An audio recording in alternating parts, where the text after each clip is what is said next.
Hey everyone, in this video I am beginning the Garth Ennis segment of my Hellblazer coverage. I've spent the last 5 weeks and 5 videos breaking down the first 40 issues of Hellblazer, breaking down Jamie Delano's run, so be sure to check out those videos if you want to experience the Jamie Delano Hellblazer and see Jamie establish John Constantine's world and his backstory and his characterization. And there are some really good storylines within his run, although there are also some bad ones, and some of his run is kind of a slog.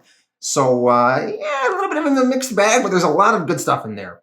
But if you just care about Garth Ennis's run on Hellblazer, then you can just begin watching on this video here, because I am starting at issue 41, the beginning of Ennis Blazer, the beginning of Garth Ennis's run on Hellblazer. Now, the reason why I am so excited to finally get to this point is because, you know, Garth Ennis is a writer I really like. He's written some of my favorite books: Preacher, The Boys, Punisher Max, a lot of good stuff. I have covered here on my channel The Boys and Preacher, so be sure to check out my videos on those. And one day I would love to get through Punisher Max. Great stuff from Garth Ennis. But yeah, Hellblazer is one I've really wanted to read for a long time, and see Ennis's run on that, because a lot of people say this is the best Hellblazer run ever, and it's very critically acclaimed, so I'm very curious to finally read it for myself and to judge how good I think it is or not. And I'm also curious to hear all of your thoughts too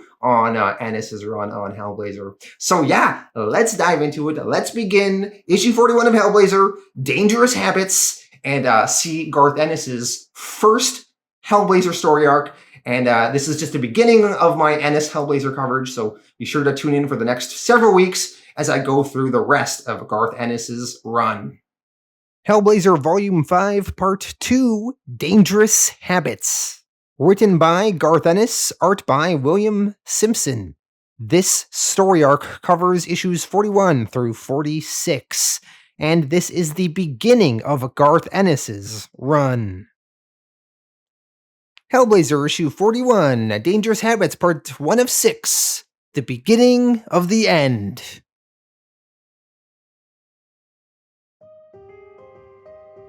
It has been 6 months since the end of Jamie Delano's run, and John Constantine has been laying low since then, avoiding trying to get into any crazy messes with demons or witchcraft or murderers.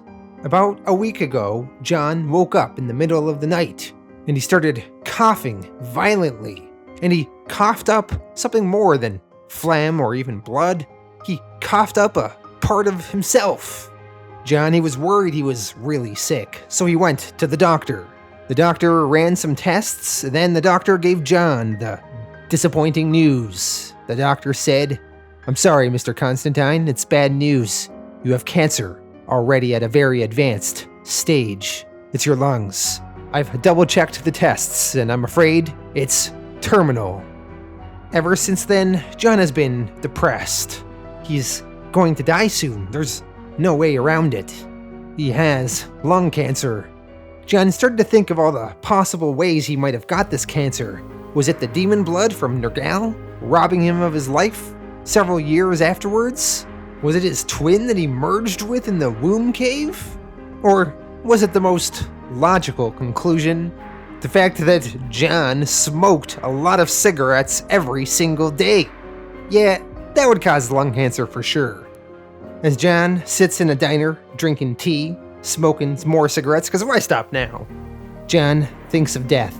He thinks to himself, few people really think about dying. Paranoids worry about it without really understanding it. Victims of fatal accidents and murder don't have the time to think. You only really think about it if you take the time to, and you only take the time if you know it's going to happen. And that's when the thought of death takes up every waking moment. What else is there to do? I'm going to die, though. That's the thing that gets me.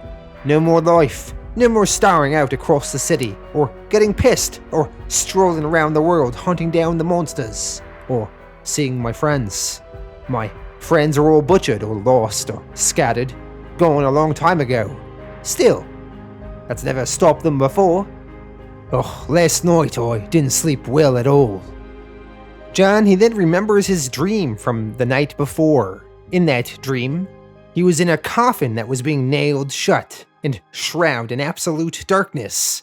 And then Astra Logue dragged him out of that darkness.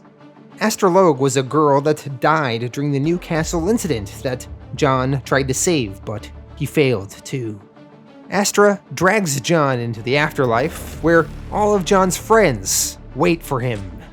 In the past, they all used to haunt John as ghosts, as a testament to John's failure. John, talking to the ghosts of his dead friends, says, "Yo, I thought you'd all leave me alone now." Gary Lester tells John, "You got us all bumped off, you wanker. We're not gonna forget that in a hurry." John replies and pleads, "Give us a break. I wiped out the bastards that did for you. I finished off Norgal, though I killed that nutter who you cut you to pieces. And you're supposed to be leaving me alone now. You sodden ghosts are meant to be at rest." John's old girlfriend, Emma, that also died horribly, she tells John, "We're not ghosts anymore. We're not haunting you. You can't haunt the dead. We didn't come to haunt you. You came to us." John, frustrated, tells all the ghosts, "You mean this is it? I spend eternity here with you lot, getting an earful?" John does not like the prospect that if he dies, he's going to be reunited with all the ghosts of his dead friends. The ghosts then all tear him to pieces, and then John wakes up from his bad dream. In the morning, John goes to the bathroom and he pukes and is clearly getting more and more sick. John decides to be a little proactive. He gets his friend, that's a doctor, to bring him to a cancer ward of a hospital. John is under false pretenses, claiming that he's just checking it out. He has an aunt that's sick and he just wants to see what the place is going to be like for her. But really, John's checking it out for himself. As John walks through the cancer ward and sees all the patients slowly dying or trying their best to fight through it with chemotherapy, John feels like this is not for him. He doesn't want to die here. Coming here was a mistake. He'd be better off with a calm, quiet death. Better off cutting his own throat than staying here. One of the older cancer patients there, a man named Matt Higgins, calls out to John saying, "Hey, Blondie." John goes over to the old man, replying, "Hey, what can I do for you, Grumps?" The old man asks John for a cigarette. John, he decides to give the man one. It's not the brand the man wanted, but beggars can't be choosers. The two of them talk, and John shares why he's really there, that he's dying himself and he was thinking of checking himself in a week or two, but John's not sure he wants to go through with it. The two men talk for a while though, and they kind of become quick friends. And John promises the old man that he'll visit him again. John spends the next while contemplating what he's going to do, and eventually, John decides that he will try and do anything he can to live, any harebrained scheme he can come up with to cheat death, no matter how remote a chance it provides. John, he thinks, "Well, I'm well screwed here. There's all the stuff I can try, and I will. I'll claw and scratch for any chance of life, no matter how remote. I don't even know if I like my life at the moment, but I'm not solid in letting go of it until I find out. But even as I try, even as I run through all the options, I know deep down in my heart of hearts that I'll fail, that I'm going to die." Hellblazer issue 42, Dangerous Habits part 2 of 6, A Drop of the Hard Stuff. John Constantine is on a ferry, heading to Ireland. He is hoping to reunite with an old friend of his named Brendan Finn, whom John hasn't seen since 1983. On the boat ride over, John gets sick and vomits over the side of the ship. When John arrives in Ireland, he goes over to where his friend Brandon lives. Brandon lives in a tower, and he greets John enthusiastically. John knows his friend Brandon is a little bit of a drunk. John thinks to himself, "I'll bet the place is full of booze too, just as it always is." As John sits down to drink with his friend, you can see his friend is pretty sick. John thinks, he's not looking so good. He's pale and drawn out. His face is a spiderweb of burst blood vessels. The never-ending boozing, I suppose. How much does he drink?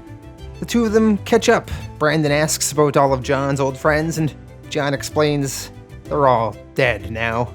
John asks about Brandon's old girlfriend, Kit. John always used to like her.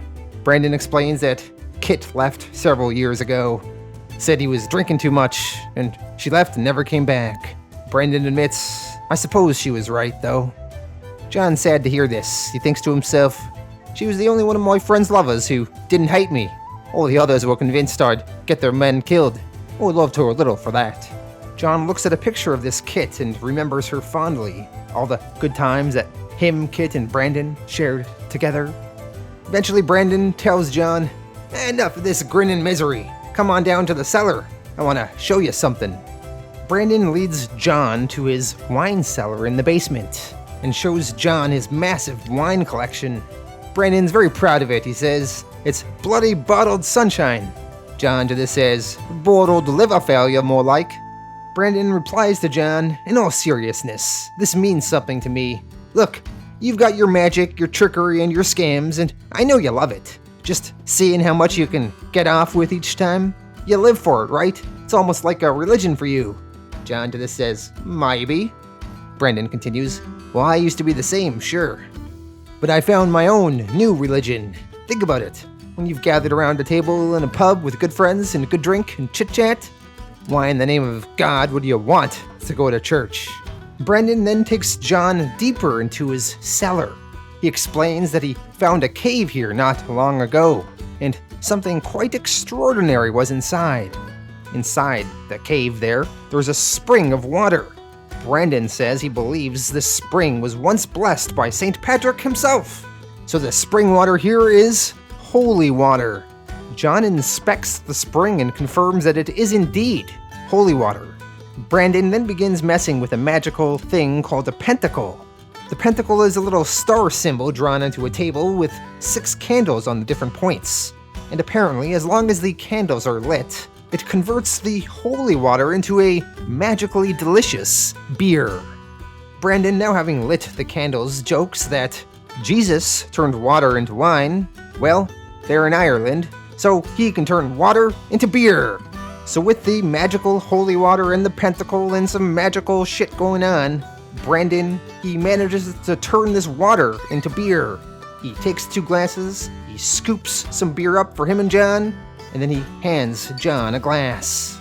John, he tries a sip, and it is the best beer John's ever had in his life. It feels like heaven. 7 or 8 pints later, John and Brandon are really trashed. They're really drunk. And that is when John finally tells his friend Brandon that he's dying of cancer. And he's wondering if Brandon knows any magic that could maybe cure his cancer and save his life. Brandon, he just laughs hysterically, saying, you want me to save you with magic, right? Cure your cancer? John, old son, I was gonna ask you the same thing. I'm dying, mate. My liver's packing up on me. Probably tonight. Well, it turns out that both John and Brandon are due to die soon. John of lung cancer and Brandon of liver disease. Well, they keep drinking long into the night. One last hurrah. Brandon, he drinks and drinks, and he eventually passes out. He is most likely going to die soon. John, he heads upstairs to go and lie down, and as he heads upstairs, he thinks he just lost himself another friend. But then, John hears a knock at the door. John, he answers the door, and out front stands Satan himself, the devil in the flesh. Garth Ennis refers to this version of Satan as the first of the fallen. Garth Ennis, he was trying not to mess with the continuity that Neil Gaiman was establishing in the Sandman comics with his own version of the devil called Lucifer Morningstar.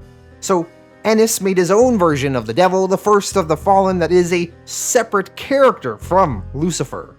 John is a little shocked as he stares at Satan.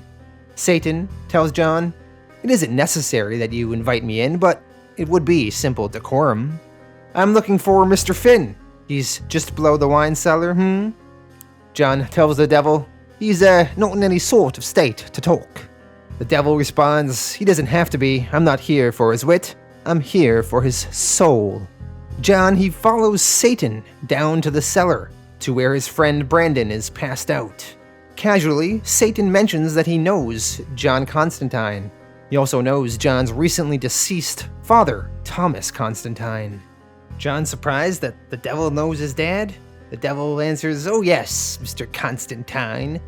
Dad is condemned by his hatred for his own son. He's in hell." This pisses John off. He thinks to himself, "That is it. You're not getting away with this, you smug bastard. One way or another. You got my friends and you got my dad, but not Brandon. Not this one. This one deserves to get away, and he will. Drunk as I am, I'll see to it." The devil then explains to John what his arrangement was with John's friend, Brandon. The devil says, essentially, the arrangement was that Brandon Finn would gain the expertise and power to amass a collection of the finest drink ever tasted. I think you'll agree he did precisely that. And I get his soul in return. It was an old-fashioned agreement. There was one little clause, though. Mr. Finn insisted that I take his soul by midnight on the day he died, and if I didn't, the whole arrangement would be null and void and he could go to heaven.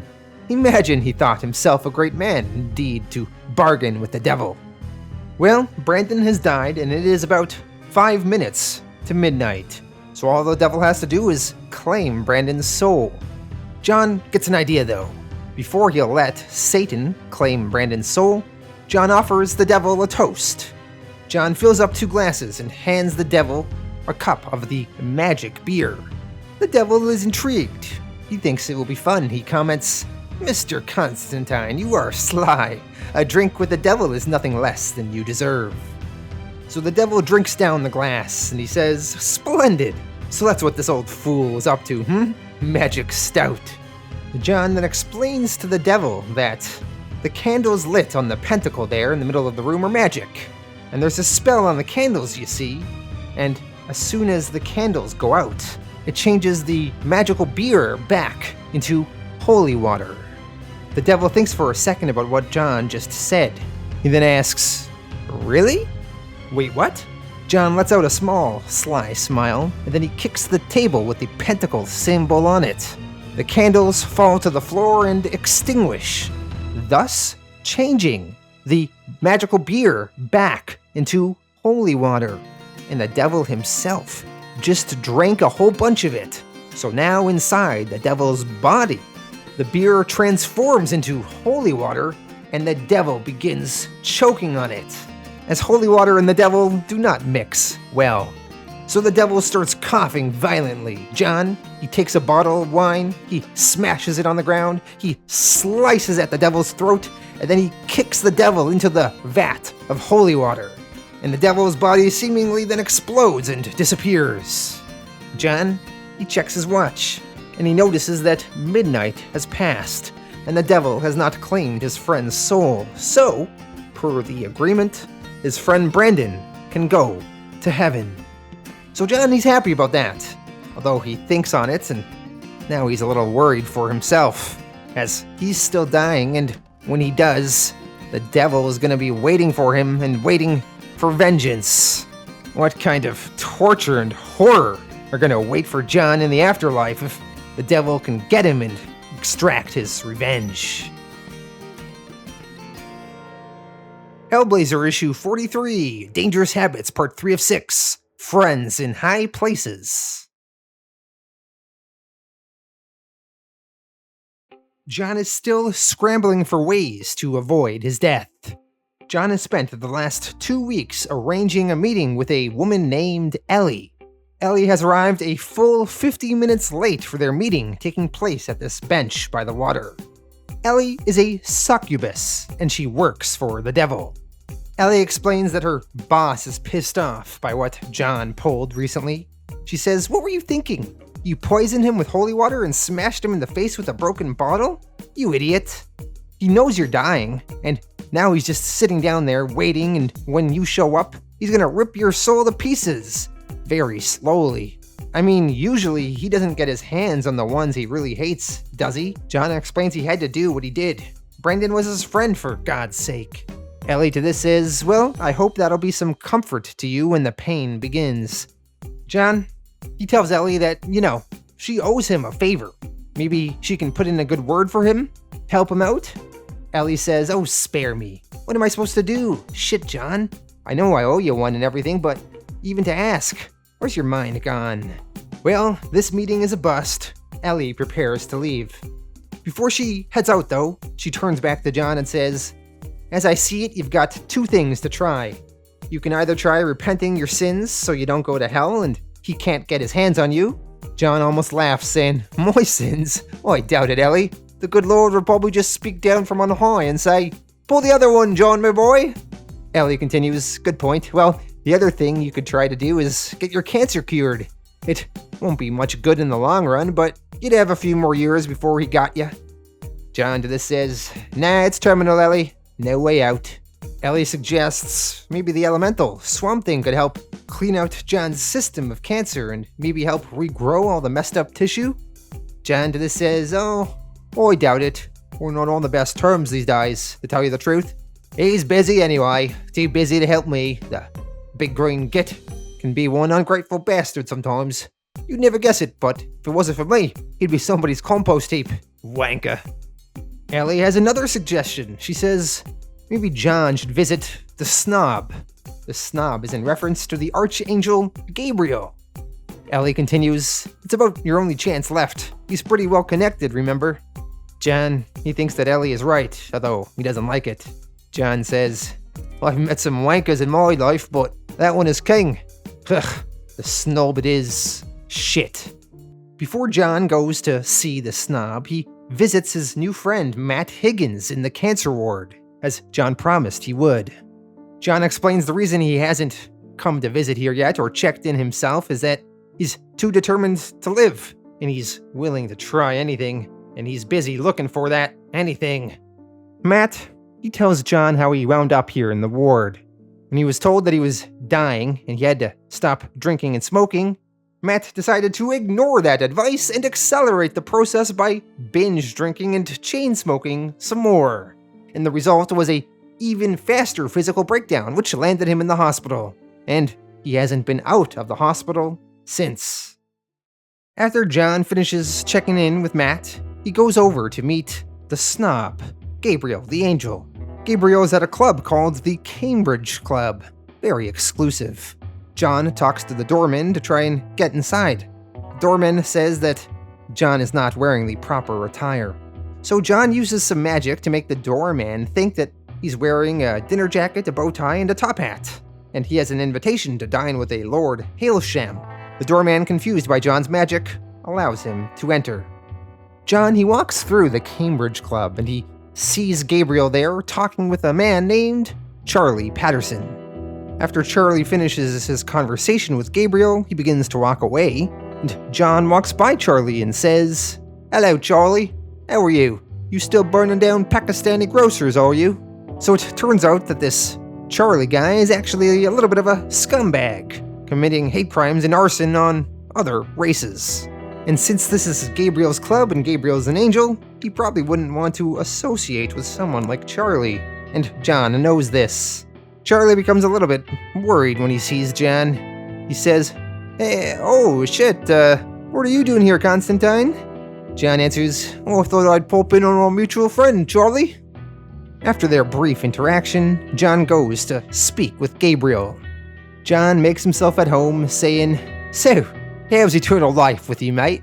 The two of them make a little chit-chat, but then Gabriel gets to the point, saying, why do you waste time in idle nonsense when you have precious little of it left, Constantine?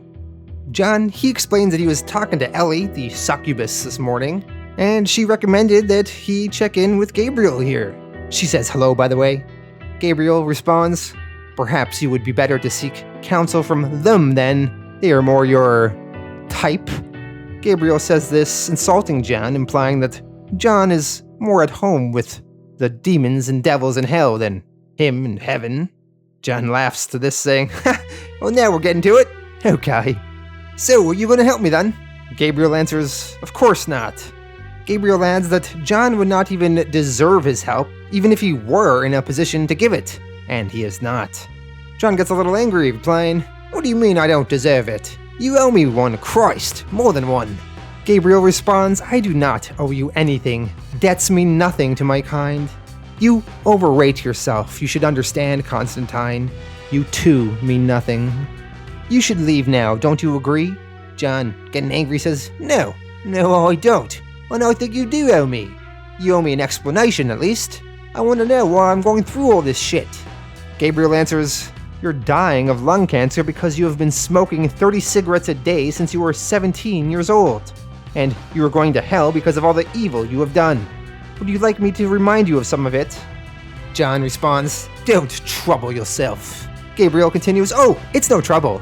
You tried to kill your father, amongst many others. You used friends like shields and then tossed them aside when they were hacked and shattered wreckage. And you dabbled in sorcery and magic when it was forbidden. The 10 Commandments were but a joke to you." John sighs, saying, "Oh, the 10 Commandments. I don't believe I'm hearing this, Jesus Christ." Gabriel continues, "You've broken the rules, Constantine. It's as simple as that."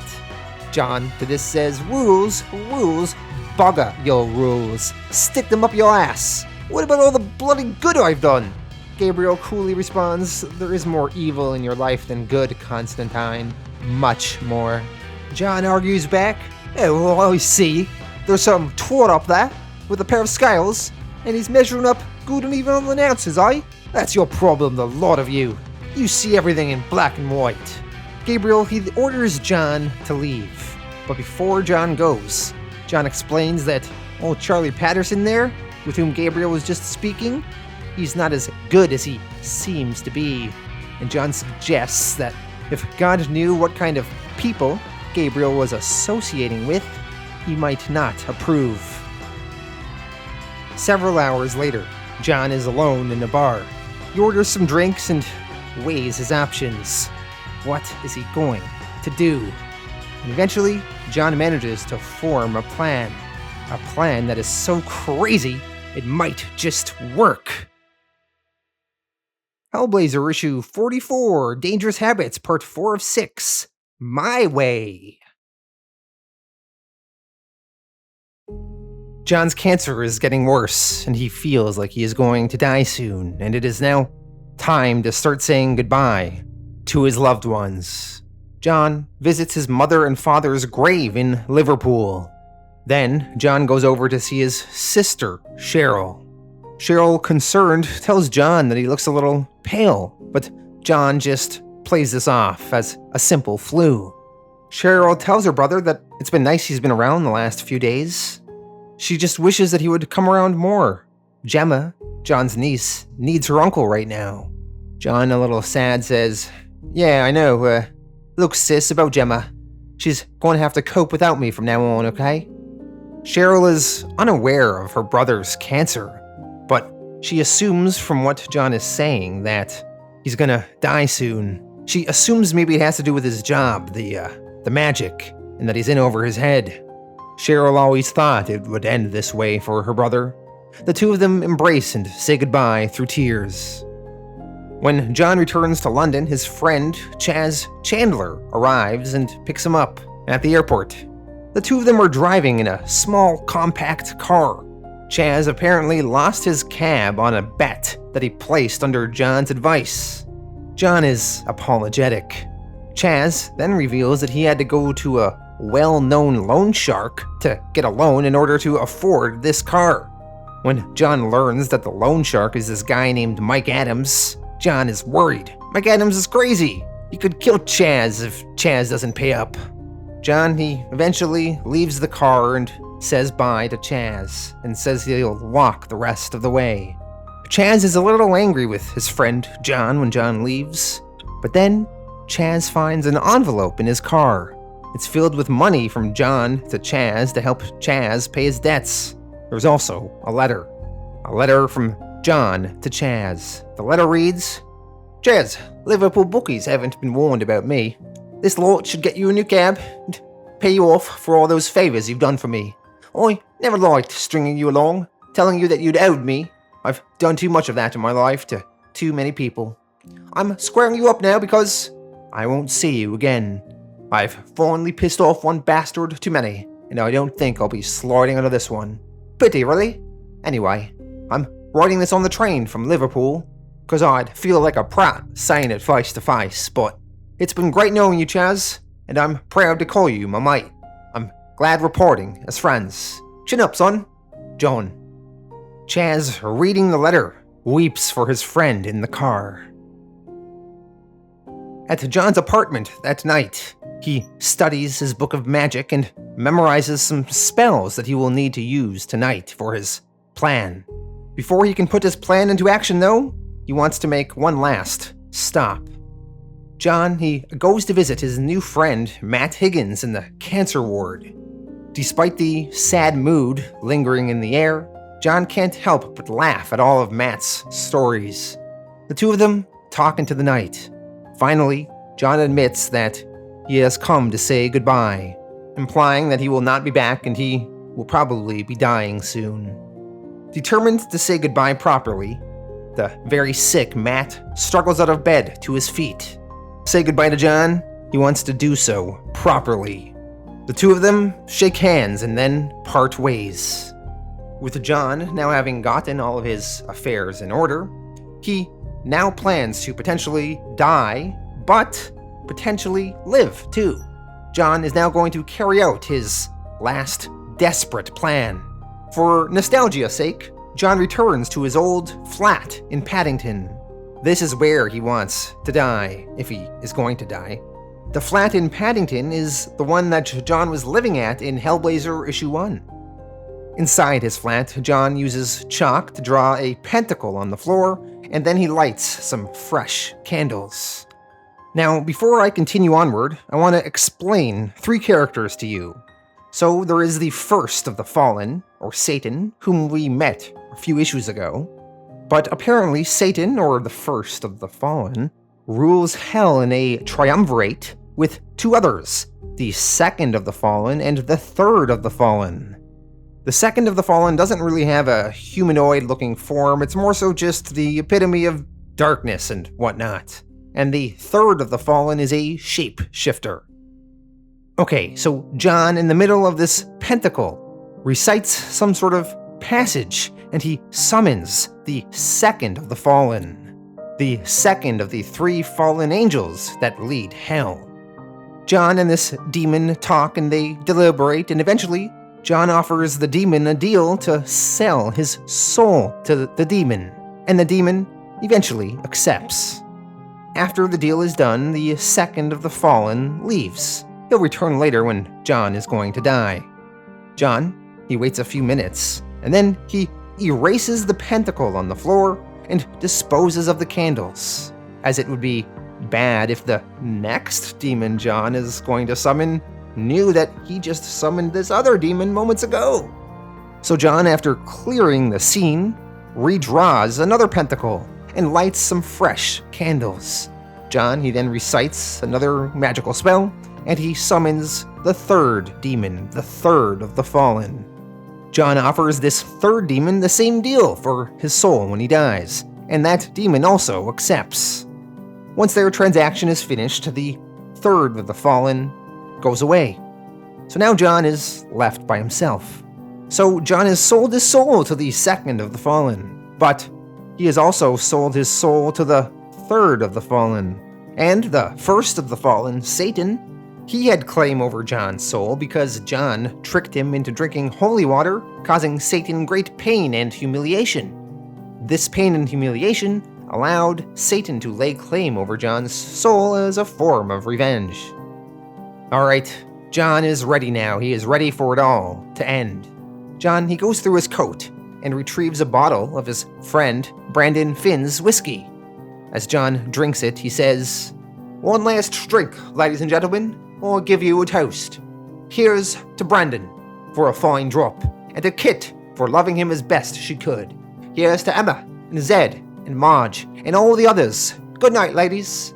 Here's to Ben, and Frank, and Richie, and Gary, and Anne-Marie, and Judith, the whole sick crew, and to Alec, and Abby, to Chaz, to Matt, to Ray, to Merc, to Martin, to Cheryl, and Gemma, and to Dad, and to me, because I deserve a shot of whiskey at least, and because, well, I did it my way." John, he then pulls out a razor blade.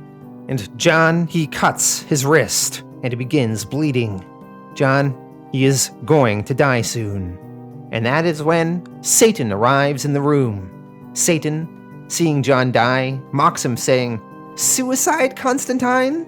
Not seeing it through to the bitter end? It doesn't matter. You're mine now, you always will be. The insult you dealt to me with the holy water was immense, Constantine. I shall enjoy spending the rest of eternity with you. Look at me, Constantine. Look at my garb. I bring you damnation." John, on his knees, says, "Aren't you supposed to wait until I, die?" Satan laughs and says, "I know you're dying, Constantine. I want to watch."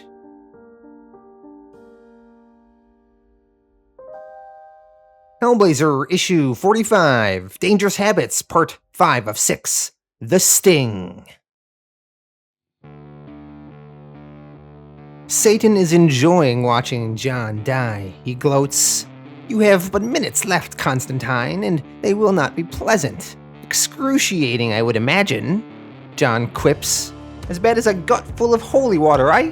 Satan, taking offense, says, "You'll regret saying that, I promise you." Constantine shoots back, "Yeah? You gonna send me to hell? I'm only getting my money's worth, pal, so you can sod off." Soon the second and third of the Fallen join John and Satan, and they both say that they have claim to John's soul by way of contract. Satan, confused, says, "Contract? He sold you his soul? He's mine by right of insult. Constantine, what have you done?"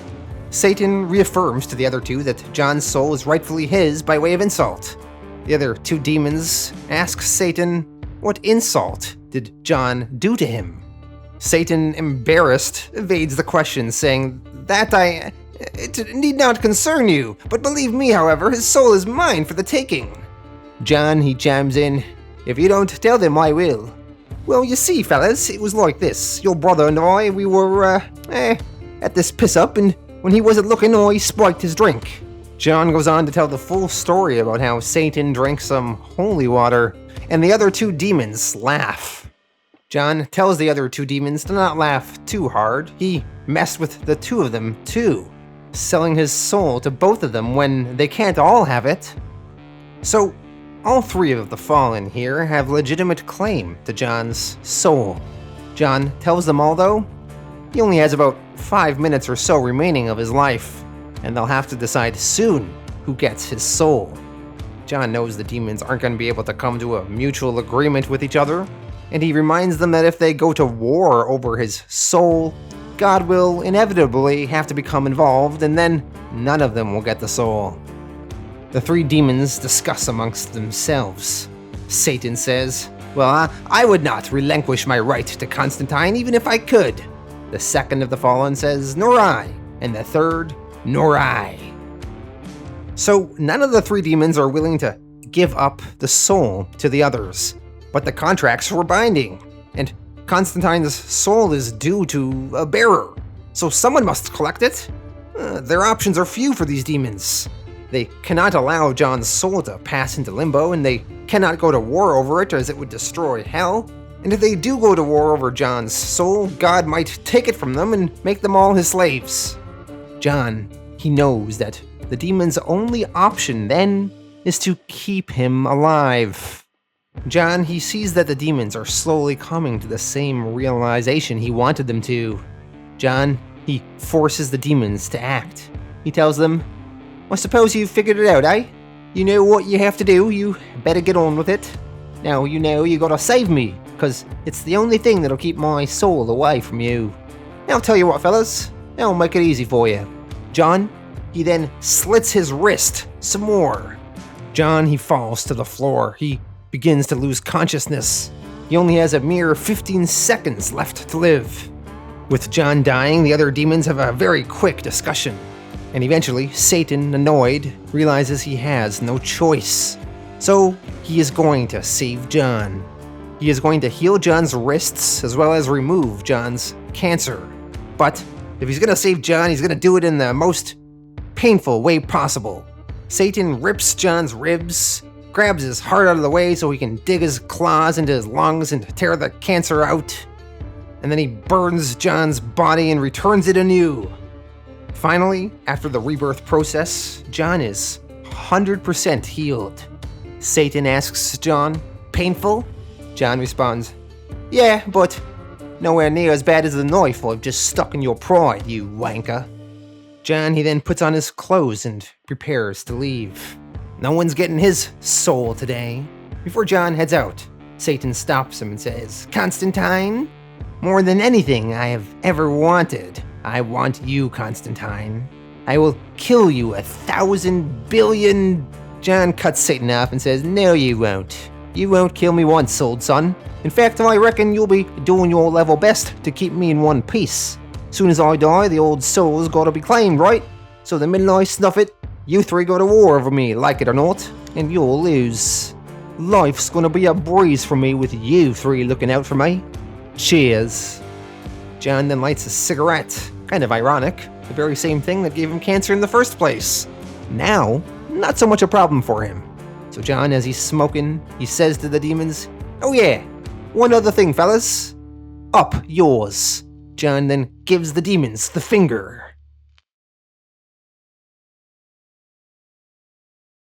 Hellblazer issue 46, Dangerous Habits, part 6 of 6, Falling into Hell.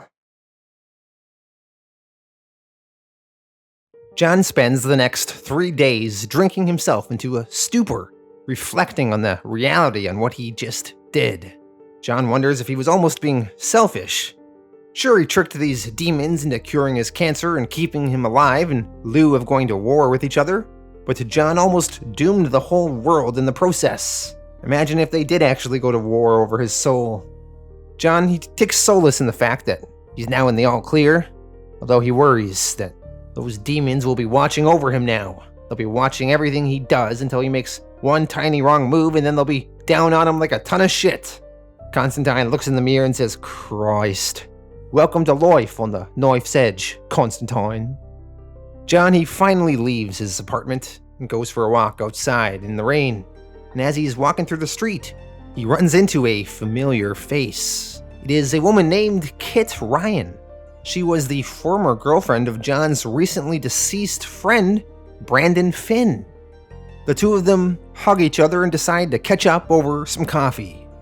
Over coffee, they talk about their last several years and what each of them were up to. Eventually, the conversation turns to Brandon and his death.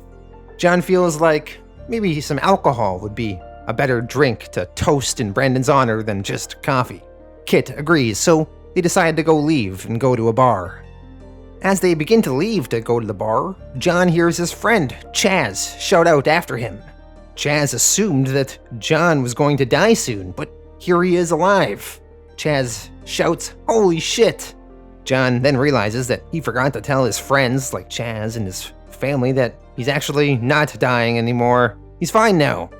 After John clears the air with Chaz a bit, he heads outside with Kit. And John, he then starts remembering all the other people he said goodbye to and are probably thinking he's dead, that he should maybe clear the air with now. There was his sister Cheryl and his niece Gemma. Oh shit. There's also Matt, his cancer patient friend.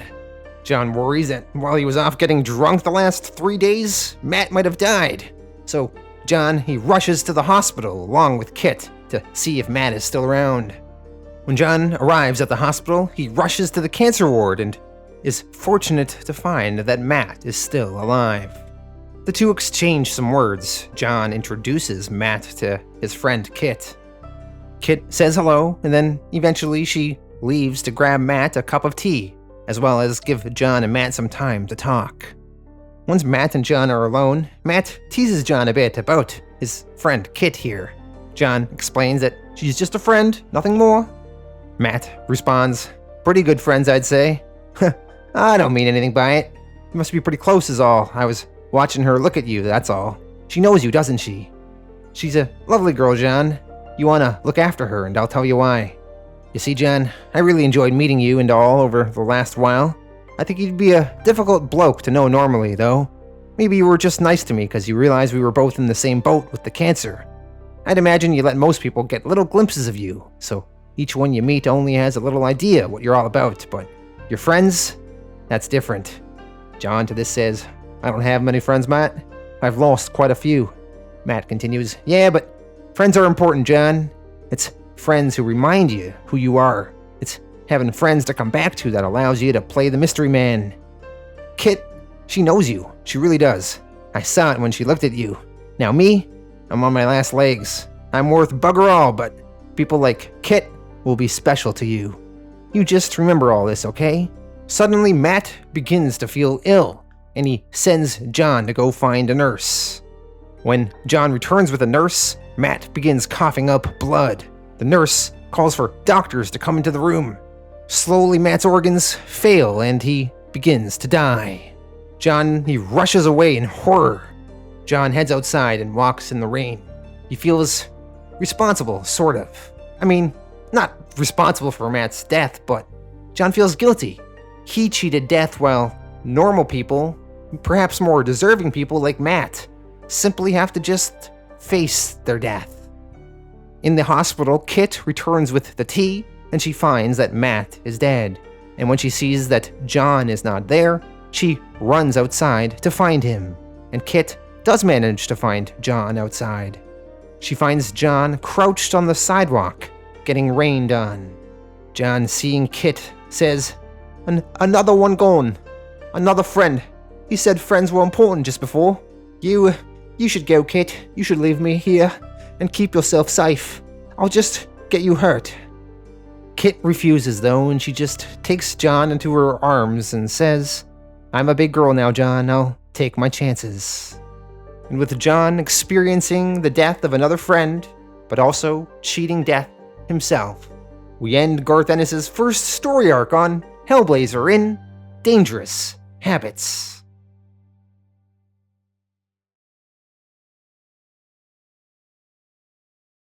Alright, so that was the beginning of Garth Ennis' run on Hellblazer, the Dangerous Habits story arc, and I thought it was great. Lived up to the hype.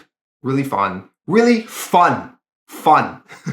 A lot of Jamie Delano's Hellblazer run maybe wasn't necessarily fun. It's like exploring the deep psyche of John Constantine, and through doing this through crazy, trippy dream sequences that are convoluted and hard to follow, and really going through John's existential dread.